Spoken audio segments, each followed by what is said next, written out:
Okay, cool. So hi everybody, welcome to the Fusion Architecture channel. Daniel Escobar, your host today, and today we have a great guest, Brian M. Kelly, and I'm really excited to have him on. I've been following his work for a bit.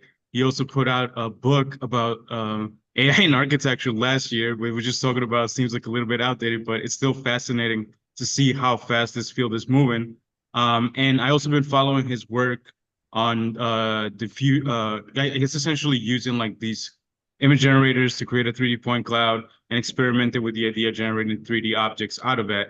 And Brian, you're going to give talk about cloudy vision, so I'm really excited for that.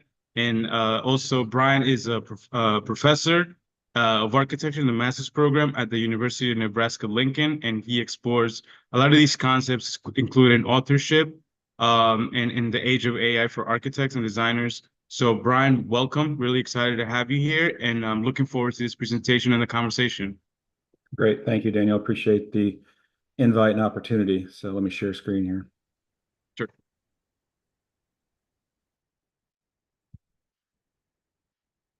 Okay, you see it all right?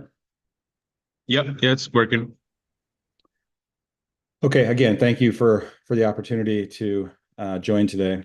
In this brief presentation, I'm going to walk through some of the work that I've been doing, and it's I kind of see it as a continual pursuit of adding both more clarity and precision to a fairly nebulous space right now. So this is the outline of the presentation today. I'm hoping to contextualize the work within a few topics that you can see here, and then discuss how they're impacting both my vision and my process in AI. So initially, we'll start with the idea of sampling and scanning, and then move into the idea of activating air, and then finally cloudy vision, which will show some of the work that I've been doing more recently. So sampling and mixing have been a significant influence on the ways in which I think about and approach design and representation. Popularized by hip hop music in the late 20th century, sampling sources existing content and harvests the space between and in the overlap as places for both authorship and interpretation. So the Beastie Boys' Paul's Boutique album from 1989, created with the Dust Brothers, is a renowned example of innovation in sampling. According to the Vinyl Factory, it was a masterpiece in sampling and an album that could never be made in the same way again. Created during the golden age of sampling, that is, before stricter copyright laws were enforced, Paul's Boutique epitomized the times. Although not entirely known, it has been said that there are somewhere between 100 and 300 samples on the album, and that's just because they simply don't know exactly how many are on there. The work of Byrne and Hillebecker, for example, in addition to that, sampled within typological frameworks, allowing for comparison due to its consistent format, in the case here of water towers. In a similar manner, I've been sampling content for years with specific themes. Shown here are photos of mine of vaulting strategies captured throughout Europe. And these are just a small sampling of those that I've captured. I've also been sampling content through my travels here in the case of Sir John Soane Museum and the famous picture room. Oftentimes I will, instead of taking, a standard photo of something, I will capture a scan of the room and kind of take that home with me. So you can see, I'm using these to not only capture them, but I'm also kind of capturing the similar strategy that I do with some of the vaulting strategies, looking up into the ceiling of the picture room from the Sir John Soane Museum. Oftentimes I use photogrammetry sampling to document places I've been, such as the Sagrada Familia here. They go beyond the still or the moving images. So, capturing even a video doesn't quite do what I'm hoping for with what the point clouds and photogrammetry does. I see these really as a contemporary version of the travel photo. So you can see here a point cloud looking up into the vaulting strategy of Sagrada Familia in Barcelona. Shown here's the amount of the basilica that was captured while walking through the space and looking up.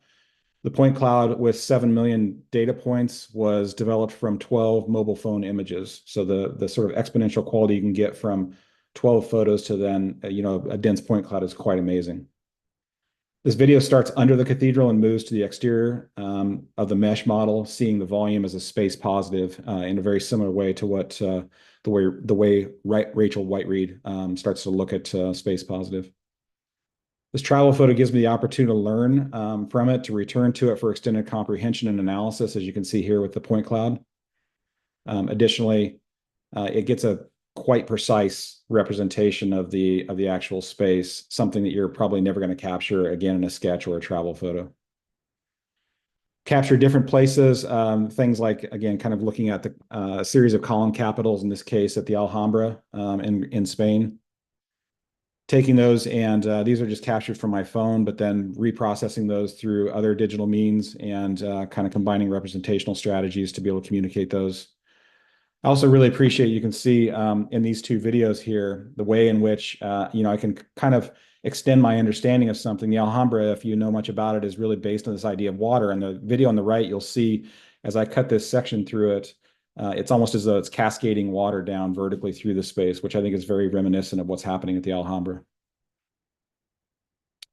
For me, these models and renders represent a contemporary version of a travel sketch. In addition to drawing a floor plan or of various places we've stayed on holiday, I also now like to capture a model of this space to archive it for memories, cutting sections through it and diagramming it. So on the left, a couple sketches that I did of the National Theatre in London. On the right, a point cloud. And I think that these are really basically a very similar strategy to approaching capturing space. I've also been using point cloud as a method of sampling existing spaces through my research at UNL, where I'm documenting a fleet of decommissioned Cold War Atlas F missile silos throughout the Midwest. These cast-in-place concrete complexes consist of a 175-foot deep silo to house the ballistic missile and a 2-story launch control center for a crew of 5 missileers, all connected by a utility tunnel between them. So these archival photos show the concrete structure prior to backfilling. It's a completely subterranean structure, and you can get a sense of the incredible scale on the right. That structure is cast-in-place concrete that's 9 foot thick. The fieldwork consisted of careful digital photography and existing structure and over 1,700 images collected. This animation shows a jellyfish render of the complete subterranean. You can get a sense of the ground plane on the top left over there.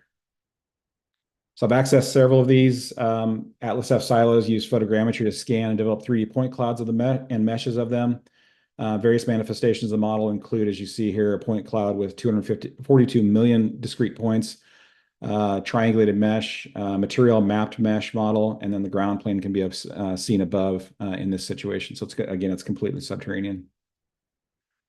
More recently, we've moved into LiDAR technology by scanning the 3 silos and some versions of that you can see here.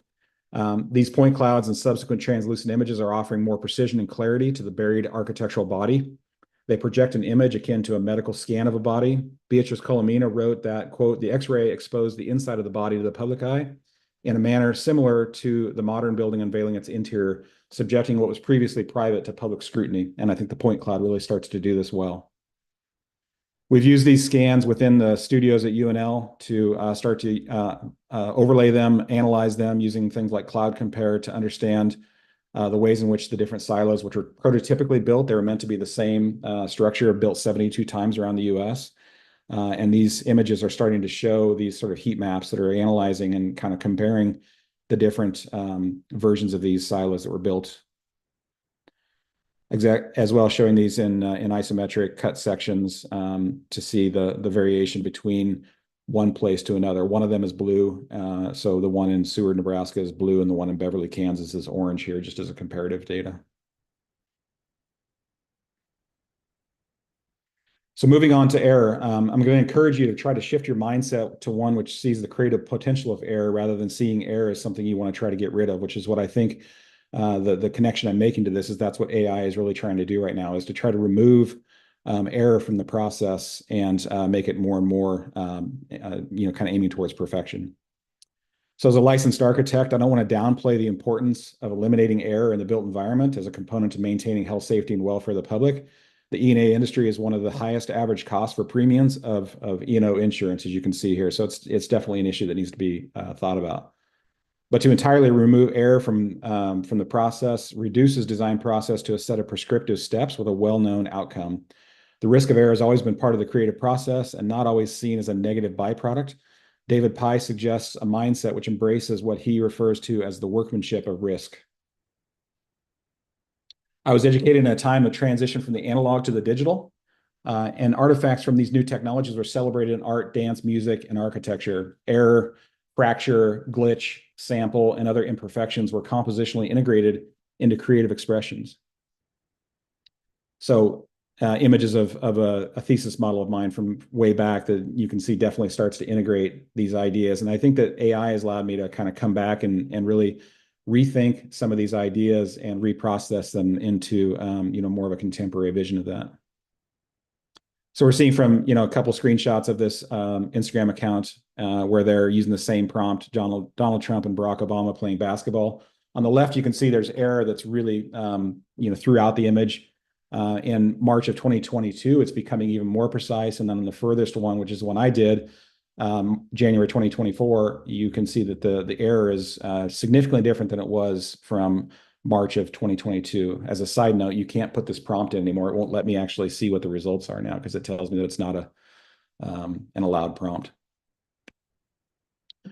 My work with AI to this point has been less interested in creating realistic renderings of buildings and more interested in its errors and false interpretations as a catalyst to the design process. In the case here of a series of tools that are essentially non-functional.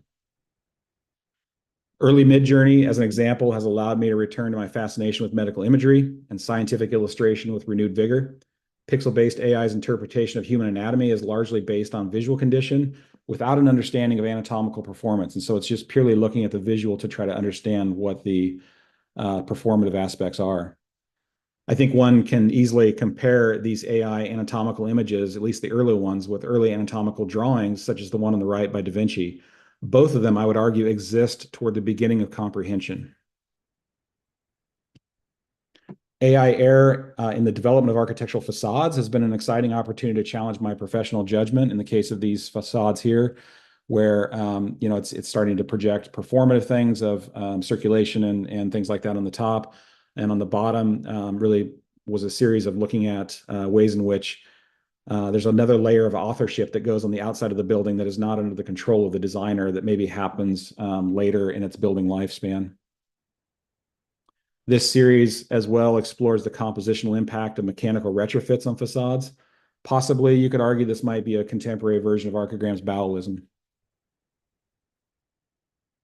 So last section here is about the image as a catalyst for projection. We're talking more about some of the recent work.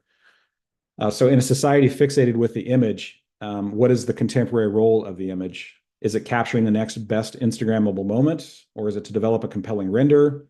Or might it be that its contemporary role is beyond the visual? Recently, I've been working to integrate my love of point clouds and the co-authorship of potential of AI in the situation here, where you can see one of the outputs from that. And I'm going to talk more about what these are and where they're coming from. But first, it's important to identify the translational power that exists between different manifestations of a design. For example, between an image and the point cloud that's interpreted from it. This is where AI is taking liberty in its interpolation. So I think these moments of, for instance, in this image, this slide here, the image, and then we have a point cloud, and then we might have a mesh model, but there's a translation that's happening almost like the historical children's game of I think it's called the phone game or whatever, where you say something and you say it along 20 different people, and by the time it gets to the end, it's not the same thing as it was originally. So in the same regard, each time AI is translating between, for instance, an image to a point cloud, there is decisions that are being made. And for me, that's where potentially error starts to exist, which I think is could be a good thing because it's giving different interpolations. But also it's a point where I think we just have to be curatorial, and also we have to be critical of what's happening in that gap. So this image on the left is an older Midjourney image, and recently been looking at the movement of that with a lot of these new applications that are coming out that are starting to move things into video, and again, interpolating really a three-dimensional version of this through video. So the one on the right was done through Runway, and it is kind of projecting what the backside or the left side of this image that was done quite a bit before that might look like. Then taking and seeing how Gaussian Splat might start to interpret this, and you can see on the left a version of what that starts to become. This, by the way, is super glitchy. On the right, you can see the point cloud interpolation and how this thing has come from it. There's moments in there that it really starts to look like it, but then there's a lot of moments that are also quite error laden. So I've been experimenting with this with different types of so not just architecture, but other things as well. So this is a image developed from Stable Diffusion, and then the point cloud version of that that's being interpolated, which I think is, to me, is fascinating that it's really has the front image of the face, but it's got enough to really understand full cranial structure, where the ears are at. There's an interesting moment where it flips around here on this ear. You can see there's a kind of a double version of the ear. So there's error that's in here, but to me, I don't see that as like, wow, I got to find a way to get this ear to be better. It's, to me, a moment where it's like, okay, well, what does that actually mean relative to its interpolation? So these are then brought, these are able to be exported as point clouds. At this point, they're fairly dense. They're not quite dense, but they're enough to give, geometry that you could then take into a modeling software to understand how to build on top of this in the same way that, we're taking the point clouds, for instance, the silo, taking those in and building digital models from them that can represent precise, dimensional locational data. A more of an abstract model here, just again, trying to see what it can do and how it interpolates this. I thought it was pretty interesting that the front side, again, which was this image, only has two of these spheres on the right and left, but the AI interpretation decided that there would be one of those on both sides of that, and then started to interpret that. So 4 orthographic views there, and then the point cloud, as you can see on the right. Which then, taking these into externalizing them into other softwares. This is from Cloud Compare. And this is just one of their standard, it's called banding. It's one of their standard strategies for representation in the software. But in this case, I think it actually works pretty good because it gives me a better understanding of the way in which, or the locational placement of these spheres and how they start to, dialogue with the other larger form that they're sitting within. So just other versions of this. These last few, I'm going to flip through much quicker, just to give you a sense of how it's working relative to architectural translation. So the image on the bottom right of the 4 is where it started from, and then the rest of it becomes interpolated. So just, again, trying to do different types of architectural expressions, this one being a little bit more, of an assembled or collage building style. And I think actually translated three-dimensionally quite well. Bringing, this is a Midjourney image from a long time ago, again, very similar to the first one that I talked about. And the ways in which it starts to create this sort of 4-legged creature, I think is quite interesting. And the cloudiness that is in there, I think, for me, it doesn't represent a problem, but it becomes a place where we really start to find opportunity. I've referred to it oftentimes as a handshake with AI. It's this kind of exchange that happens between or a handoff from one person to another. So again, another version of that. And then this one, what I've done is I've started kind of working further into what I've taken this idea of chain processing to develop these further. So what I've done is taken the point cloud exports and then kind of rebrought that back into the same interpolation software to then see what happens again. And I'm starting to bring, almost kind of ghosted buildings or point cloud buildings that are coming from that. So it's kind of, again, taking it further and further in this chain processing idea. And then lastly, this is an image where it's another Midjourney image again. I'm just, I kind of really don't care what the image is. I'm just using the image as a way to experiment with what the process starts to develop. So this is a series of from the same exact image, just to show the variation by showing by using different random seeds. These are different versions of the same image and different ways in which the point cloud has been interpolated into, I think 6 or 7 is shown here, different, structures that are coming from that. So again, these are all from the same image.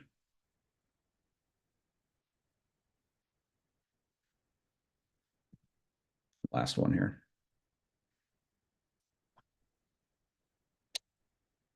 So these AI interpretations of images are now allowing for a workable 3D point cloud, which can be brought into various applications for subsequent analysis and design authorship. And so in this case, I'm taking it from the image on the left, the historical image, to the point cloud interpolation of that, bringing it into, in this case, Rhino, using Grasshopper to develop a Delaunay surface out of it, a mesh out of it, and then using just a clipping plane to start to see analytically what it is that it's doing. As a side note, the point cloud wasn't cleaned up at all. And so there's a lot of kind of messiness to it right now that I think is, some would say is extremely problematic, which I would agree with. It's just that at this point, I'm trying to understand what it's doing and what the potential is. So at this point, I'm less worried about a polished rendering and more concerned about the potential of the workflow to produce workable form for architecture. So in the case here, you're seeing how this form is kind of, the clipping plane is showing the different spatial and volumetric translations as it moves vertically through this form. And lastly, in an article by influential 20th century scientific philosopher Karl Popper, he proposes a binary classification of clouds and clocks. I'm going to quote Popper here. My clouds are intended to represent physical systems which, like gases, are highly irregular, disorderly, and more or less unpredictable. On the other stream of our arrangement, we may place a very reliable pendulum clock, a precision clock, intended to represent physical systems which are regular, orderly, and highly predictable in their behavior. The challenge at this point is that I'm somewhere between a cloud and a clock. And honestly, I'm okay with that. We're kind of working through the process and, trying to see where it goes. And for me, that's actually quite exciting. So I will end it with that, Daniel. Thank you. Awesome. Thank you, Brian, for that. That was really interesting. And it's kind of amazing to see how you take in this sort of idea of developing an architectural object. And I think it connects nicely, or like the last few objects that you showed with the quote that you have from Beatrice Colomina of like revealing something. So like in some way you're revealing how does a 3D interpretation that AI is producing of a single image, it can be manipulated into a 3D object or interpolated into a 3D object. So let's go back a little bit because you have a fascination with point clouds. You said that. So do I. I've been messing around with point clouds quite a bit too. What got you into point clouds, or how did you come to this from your architectural background? I'm going to answer that two ways. The first one is that for me, I felt sort of like the image didn't ever fully deliver. Yeah. A render or a photograph or digital photograph or whatever it may be. And so I was just curious about, I think it started with the metadata on an image that it said like, you took this photo here and it's with this lens setting and all these different things that are kind of overlaid on top of that. And I started to think about like, there's data that's part of this image. It's not just about, capturing a really, great photo of the place you visit or whatever. But it's telling you more information. And so I started thinking like, what else is it that it could tell us? And then that kind of led me into photogrammetry with the ability for images to, be sort of geolocated and placed to understand three-dimensional form and then developing a point cloud from that. So that's sort of the more sophisticated or I guess intellectual version of how I got to it.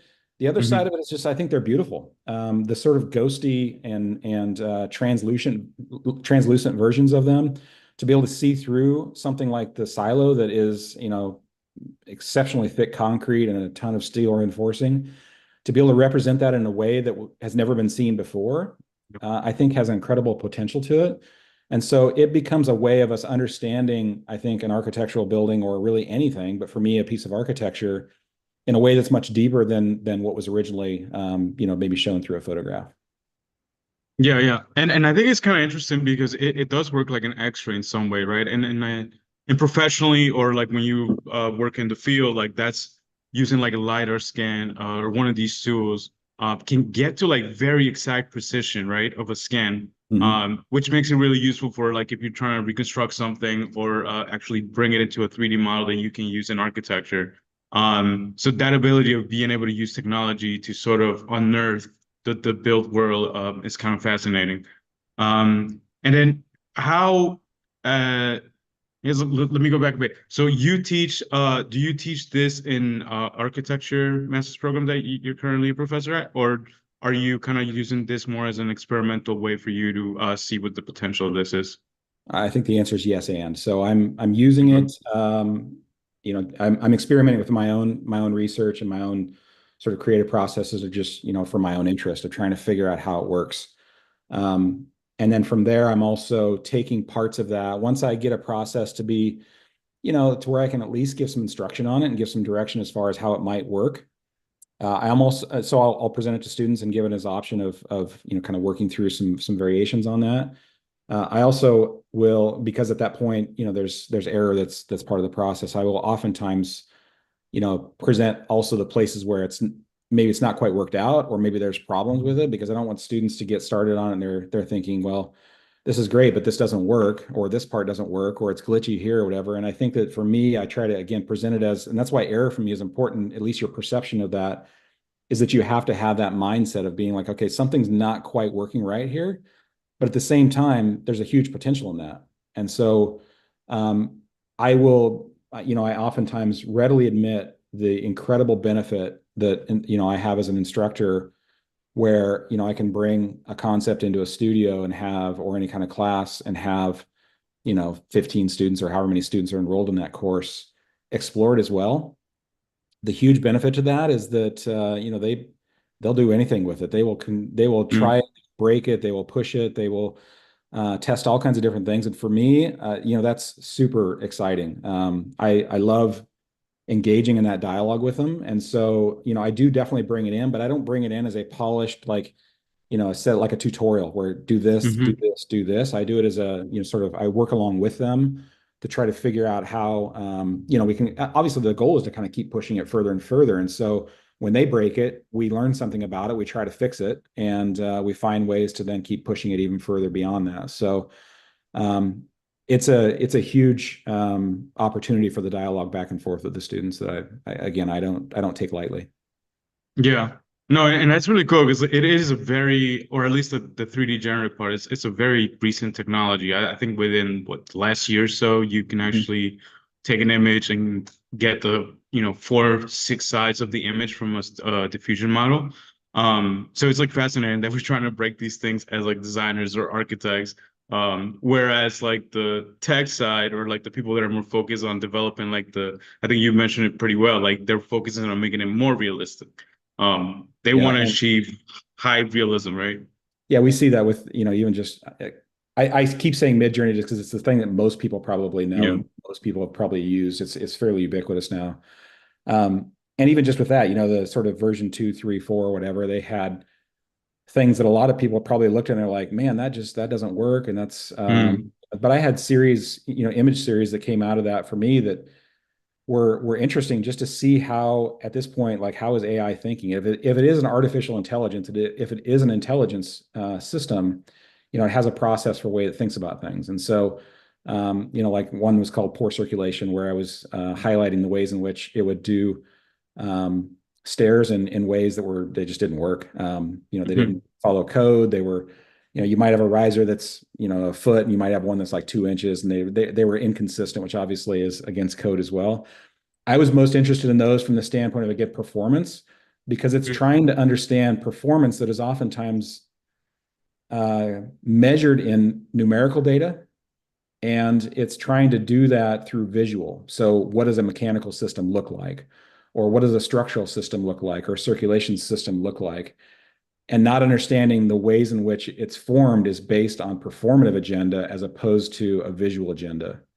And so that sort of disconnect. And if you look at it now, stairs through, again, like Midjourney, are much better. I mean, they're consistent. They make sense. I mean, they had like risers going in different directions, and Yeah. this sort of stairway to nowhere, and it just didn't really work. And as it's gotten better and better, I found myself being much less interested in it, because I feel like I don't really have as much of a, I don't have as much of a voice in it. And for me, again, that handshake, or that baton passing, was a really important moment. And that's probably why I'm interested in the tools that I'm interested in now, is because there's Mhm. still a lot of opportunity for, me to engage the process as a co-author, as opposed to something that's meant just to expedite and make things quicker. Which, again, the perfection is one thing, but I think also the tech giants are trying to just make things, make it quicker. We don't want to spend as much time doing something that we could do much quicker if AI is going to do it for us. Well, I'm a huge believer in process. So there's a way that something's done, and sometimes that process is necessary to be engaged, even though it may take a little bit longer. So I think we just got to, as we move forward, I think we just got to figure out where those are at, and where we allow some of those to expedite, and where we allow some of them to kind of, maybe not take on that role. Yeah. And I think something interesting there that I want to touch upon is that the idea of process of being able to develop something, and through that time that it takes you to do the process, that's probably like I would say like the most fertile portion of a project where you're actually experimenting with things and like the errors that you're talking about, or like the mistakes, or like, something happens that just sparks an idea, and then you're like, oh, that's kind of cool. Let me go this route. And you kind of missed out maybe when you go from like this to realism, right? Maybe like that realism part just kind of takes a little bit of that process out, and then you're just kind of stuck in this last portion, which is like, okay, I can get a nice pretty image, so let me just generate a whole bunch of pretty images and I'll curate. And then maybe there's some loss of magic there. Do you feel that? I feel like maybe as an architect, like that works through process and things like that, that I kind of lose sometimes when I play around that with like Midjourney or these things. That's why I kind of like modify, like bringing them to another software and modifying it. Do you feel the same way, or is there something that? Yeah, for sure. I mean, it definitely, you lose some of that. And again, I'm on the older side of, I was educated, late 90s. And so, Yeah. I'm still experimenting with these things, but I think what that means is that, I've done projects where it's just purely analog. You don't have the computer with it. And so it was a long, long time ago, but at the same Mm, time, I've still experienced that process. And so you used a word which I think is super important, to curate, or having what I call as a curatorial eye. That's the thing that's still the same, right? I mean, if you developed options and you had options that were on, a set of trace drawings, or you had them in, parametrics, or you had them in AI, if we kind of take three moments in time that were probably, important for development of design process within architecture, each of those still required us to be a good curator, to know, to have a sort of, a sense of what works and what doesn't work. And of course, that's subjective, right? But that's what I think a contextual understanding and a curatorial eye is not really there. Well, at least yet. I mean, I guess until we reach a point when it starts to develop that as well. But uh, mhm. at least at this point, it's not something that, it can't take a series of images, and at least from my understanding, it can't yet take a set of images, or a set of really anything, and start to apply the most, um, maybe culturally relevant, or, thing that deals with the important issues of today, in a sophisticated or even empathetic way. I don't think it can do that yet. And so that means that curatorial aspects of design are really still super important, for us to bring into this. And so, yeah, it can be frustrating at times, as you mentioned, but at the other times, I think when that's happening, and so you just kind of take it in a different Mhm. direction, and you're still in control of what tool you use and how you integrate them at various points. And I think that's, that control is still, I think, important. So Yeah, yeah. And the curatorial aspect, I went to a presentation yesterday that I thought it was kind of interesting, but an artist took the idea of like, he was trying to see how he can push this idea of curation. And his whole concept behind it was to develop like four fictional artists, all the like done by AI. And then each artist would have kind of like its own lineage of artworks and things yeah. like that. And he was the curator of these artists essentially. So it's kind of interesting that you can get these kind of experiments now, and people are questioning the idea of like curation, and I think it's kind of like a cultural shift that's happening now with the just being able to generate like imagery or content in a pretty fast way. And it's only going to like increment from here. Do you see this as having some effect in architectural design later on? Yeah, I think that, you mentioned about like where do we have control? Like, you're trying to say like Yeah. with that guy that about, working with setting up these sort of, artists, and then developing a sort of curatorial strategy for that as well. I think that the control mechanism is really quite interesting. If we even think about, historical academic portrait painting, and then the camera came along, right? And the camera could do it Mm. much better. And so painters were like, what do we do now? Mm. We've our process takes a lot longer, and we're more expensive, and so what do we do? And it wasn't accidental that about the same time we started to see ideas of cubism, and you know portraiture taking on a whole different sort of direction or a look to it that captured something in a way that the camera couldn't do. And so maybe there's a little bit of that happening right now with AI as well, is that if the image can be done quicker and faster, and we can, develop a quick, Rhino model, just a clay model, we can bring that into a AI platform and do variations of materiality on that super quickly, produce that out for a client, then maybe what's happening is that we're trying to find ways to still overlay our control or our direction on the AI process, or the Hmm. design process. And I think that maybe has happened.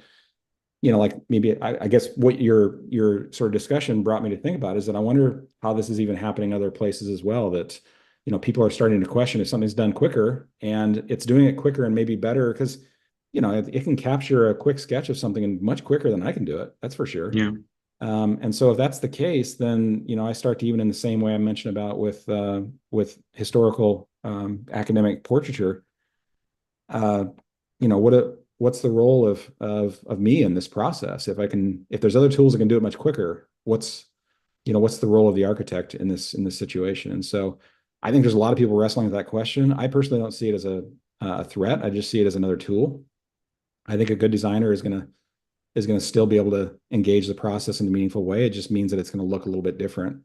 And there was the same fears about when CAD came around, that we were going to lose, every architect was going to lose their jobs, and if anything, it maybe even created more jobs. And so I'm not, at least at this point, this is maybe documented for history, right? I mean, it's recorded and Hmm. online, but at this point, I personally am not worried that that it's going to put every architect out of a job. Yeah, maybe we can come back 50 years from now and see Yeah, what yeah, happens. yeah. Yeah, no, but I think that you bring up a good point that every time like this sort of like a new technology appears, there's always like this sort of resistance to it, or there's always like critics of that technology. And it's cyclical, right? Like same thing with BIM, right? Like BIM was like this high promise as well. It's useful, but it hasn't impacted the industry. It just makes some things easier to do.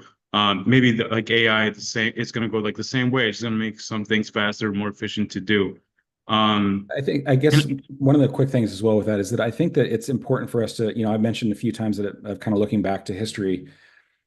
I want to make sure it's clear that I think that there's definitely problems with, image rights and mhm, sort of biases that are in the models themselves that yeah, are part of AI that I think we've got to spend some time working through to kind of, you know, get a handle on that situation. But it's a bit of a rogue territory right now, as you know, and I think that that's really not much different than it's different, but different in it's the same in a kind of a different way as when digital music came around, when Napster was around, and when mm, so there was all these things were happening, things were content was being stolen, things were being reprocessed. It wasn't new creation, new content wasn't being created from it, but it still was a major situation that needed to be addressed where technology is being introduced where it wasn't before.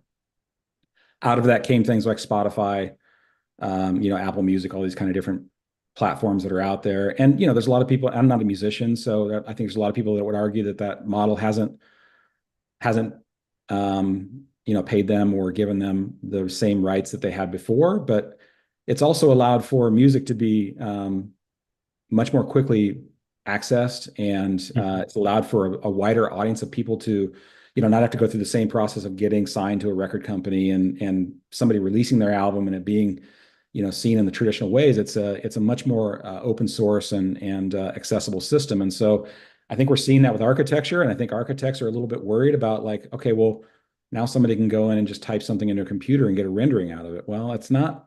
If that's what you think just architecture is, then yeah, we've got a problem. But I believe that it's much more than that. And mm. so I think looking at it comprehensively and also contextualizing these technologies in things that are maybe in some ways similar to things that have happened before is really important, for understanding and kind of moving forward with direction.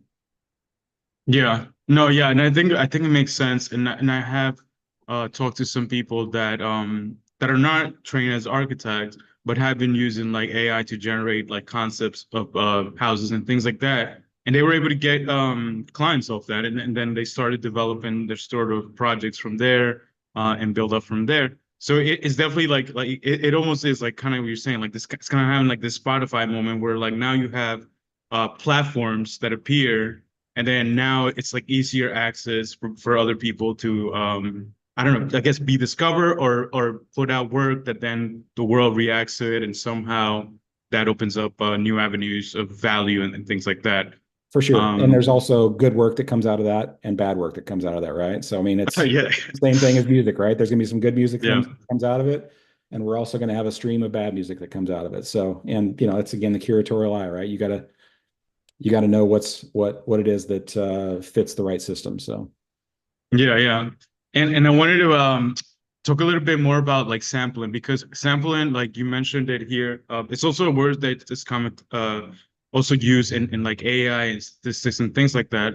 And then the idea of sampling essentially let's say if you run a model, like what they would say is like you're sampling the model distribution to get an output. Maybe talk a little bit about sampling from your perspective, and then we can go from there. Like, because you show like a little bit of like sampling from like music and how you're doing it now and collecting these objects in as like 3D point clouds.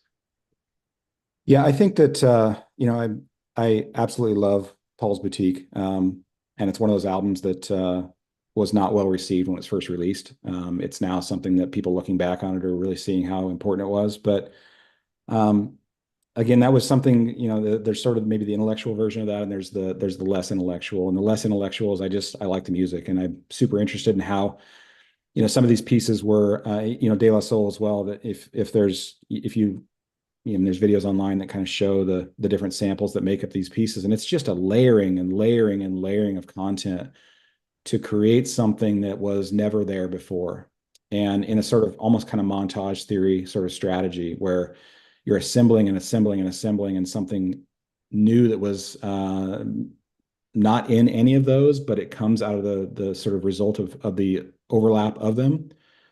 That to me is super fascinating. I think we're seeing that with, obviously with AI, with sampling and bringing things together. But for me as well, the sampling, so sampling in music as an example is definitely something where the things added together is a creative process to make something new. Sampling is also, if you look at it from the scientific community, sampling is about just sort of accessing or collecting pieces for analysis. So I look at it from both standpoints. Yeah. Creative process, I'm seeing sampling like with the AI stuff. I'm seeing it as something where, 2 + 2 = 5 sort of thing. In, the vaulting strategies and the travel photo kind of analogy, for me, that's something that's just about like sampling something that is, used for further analysis. But I haven't really taken, for instance, John Soane's museum and tried to create something new out of it. And I haven't taken these vaulting strategies and started to try to create a new vaulting strategy out of it by sort of sampling and mixing them together. So I think it's important to kind of, so I appreciate you asked the question, because it's something I've kind of been dealing with as well, is that I think there's really two sides to sampling.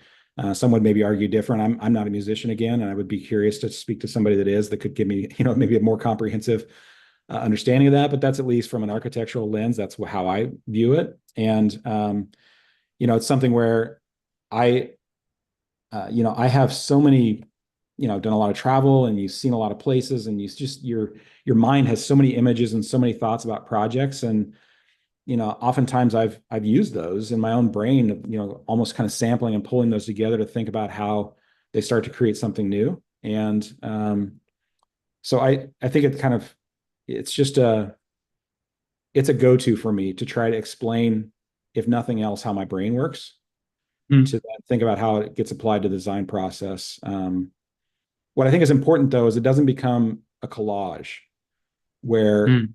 you put things together and they don't fit together. They retain their existing situation, and it's just a process of copying something and dropping it in there, and it becomes, like this part of this building and that part of that building. To me, that's not creative, and I don't think that's necessarily the sampling, at least that I'm interested in doing. There are certainly people probably that have done that, but it's definitely something where I think you need to have your own. What I tell the students is that you need to own it.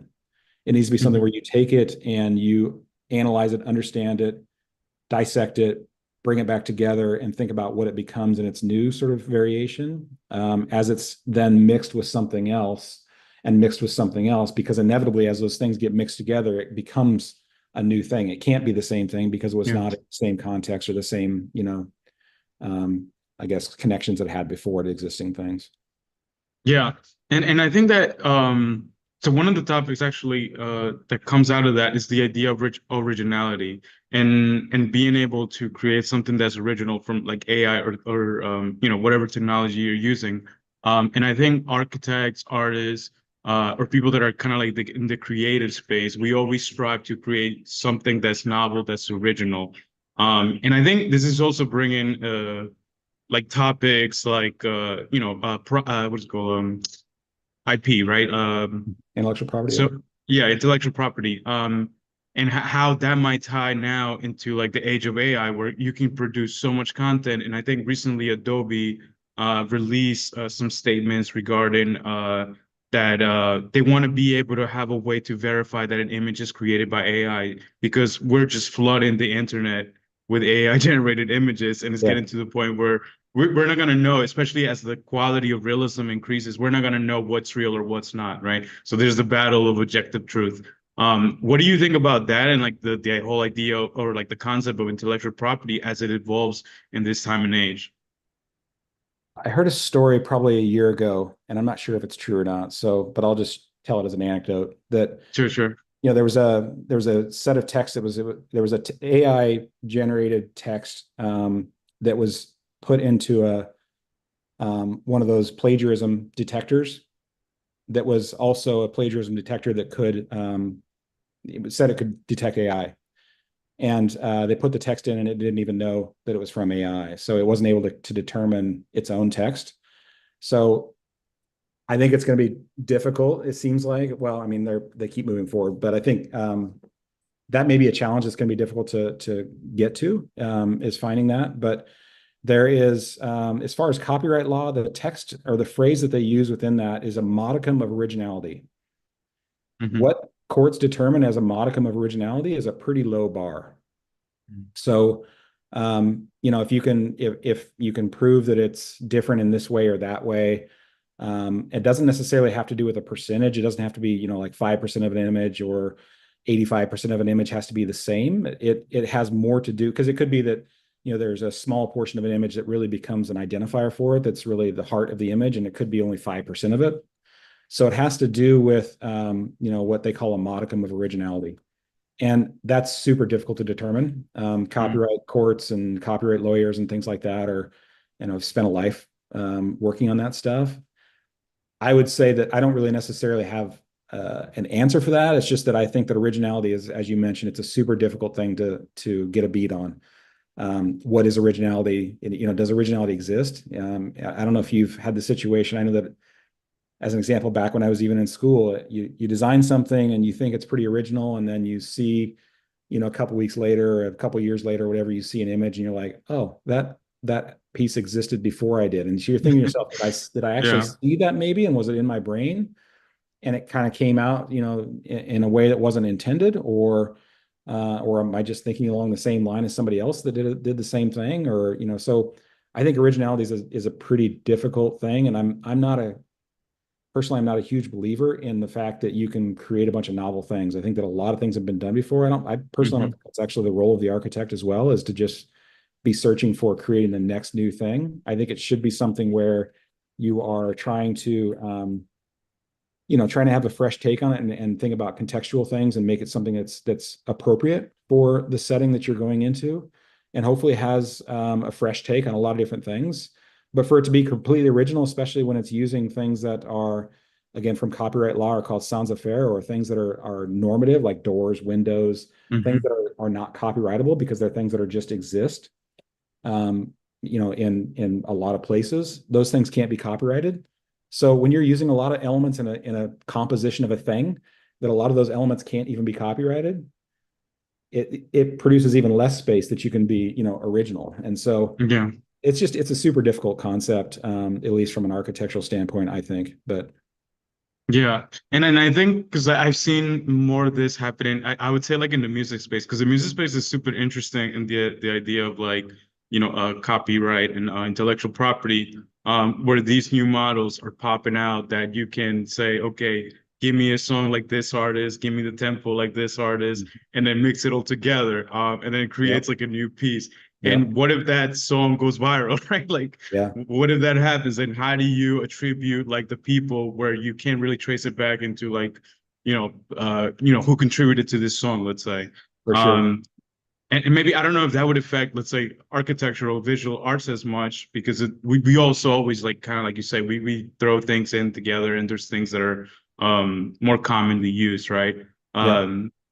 But I don't. Do you have any thoughts about that, or Um, Not specifically, I guess. yeah, That one's more of a difficult one for me. I'm not in that space, and so it's more difficult. I'm definitely, relative to this sort of spectrum of a consumer or producer. When it comes to music, I'm definitely a consumer. I'm not making things, and I'm not. It's I'm a huge consumer, but yeah, a producer of it. So, but I'm yeah. if you look at my list of podcasts, probably 8 out of 10 are from interviews of musicians or things about music in general, analysis, breakdown of songs or whatever. So I'm certainly interested in that space, but I am definitely a person that's looking on it from the outside. Yeah. No, that makes sense. And so am I. But it's kind of fascinating that there's these battles happening of intellectual property, or these discussions that are coming at the forefront just because of this technology. Yep. And I don't know, maybe it doesn't affect architects as much. If somebody say has an image of a building and they say, oh, they hire an architect, design me something like that building, or design me like the same building. At the end of the day. I mean, there's definitely people that are, well, there's, in the style of Zaha Hadid, I think is one of the most Yeah. famous. They said through Midjourney, that's one of the ones that's most often used. So, if you're an architect that is, famous enough that you have a stylistic identity that it keeps getting used, and I don't know, I would probably be a little bit cautious about that. If I was Zaha or whatever in that situation. But I would also take a little bit of comfort in the fact that I'm not offering just my services aren't just offering an image of a building, but it's offering, the difficulty of how do you talk about how that thing gets built and detailed and all the contractual obligations that have to happen to make that that building become a reality is much more complex and involves much more people than just creating a rendering. So I don't know. It's one of those things where for me, I'm back and forth. I understand the caution and people and they're getting upset about it. I think it's probably more affecting in that regard graphic designers, illustrators, people that are producing two-dimensional media, because you can do variations on what they do pretty quickly, and it doesn't have the same level of like the rendering, as is just the beginning of what we do. It has a much longer process that goes beyond that, and so that means that there's other services, other things that need to happen in order to make that building realized. Whereas maybe a poster or something like that that's being done, if it's done in the style of somebody that has a really good identity to it, I think it's probably I would suspect it's a different situation than architecture. I don't know that again because I'm not a graphic artist, but it seems like that would be something where I would have a bit more. I would have more to say about it for sure from an intellectual property and copyright standpoint. If I was a graphic artist, I would have a different. Yeah, I would say. I think just the complexity behind architecture, it's so massive, especially getting a building off the ground, that there's like a very small part of AI that I would say affects it at this point in time. Yeah. And a lot of things come with so many variables, so many things that can happen that are unexpected during like design, during construction, even like the client input and things like that are so you can't really predict it, right? It's like very hard to predict those things. And there are tool sets that are doing things like, you have a floor plan or a space and you need to populate it with furniture as an example. And, it'll it'll kind of populate that. So there are things obviously outside of the just image generators that is within the architectural process that the AI is being used for. And so, out of that, it becomes maybe in the same idea as a design team, having a lot of different players in it that are doing different things. There's probably some sort of a parallel as well with a series of or a suite of AI applications that are doing different aspects of it and maybe trying to make that a more efficient process. One of the problems, at least I see out of that as well, is that we've got possibly clients now that are saying like, well, why does it take you so long to do a building? This image you can do in 30 seconds or less. And so explaining and sort of educating the client on the process and what it actually involves is important, but it's something where, they're asking for an expedited timeline as well, that it shouldn't take as long to build a building. Well, there's still, at least right now, there's still this very similar process we've always done for putting buildings together. And again, people are looking at that and changing that, but the large cross section of architecture that's being developed is fairly traditional practices. Yeah. No, that's cool. That's a good point. Brian, we're coming up to the hour, so I just wanted to ask you, what is like the most excited, or like what is the thing that you're most excited about in this space?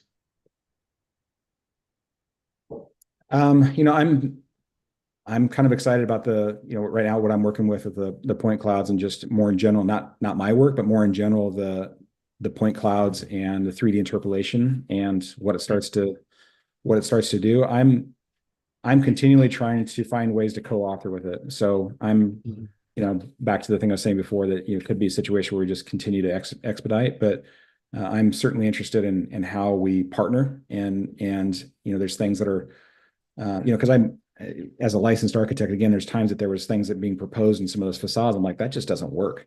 But then as I look a little bit closer, I'm like, wait a second, there's something kind of interesting about that. Even though it's wrong, there's something kind of interesting that it pushed my professional judgment in a way that, I hadn't really thought about before. And so it's not, I guess I wouldn't answer your question as a specific tool or something like that, but it's about the ways in which I think for me, it's pushed my design process further than it was before. I think it's enriched it. It's added new sort of levels to it. And for me, that's especially, maybe it's just because I'm older, but it's refreshed it for me. It's become something that makes me pretty excited to continue to work with it. Awesome. All right. On that note, we'll end it here. Brian, thank you so much. This was really insightful interview. Really enjoyed the presentation, and I look forward to seeing more of your work. I'll be checking out. And thank you again for being a part of this. Yeah. Great. Thank you. All right. Have a good week. All right.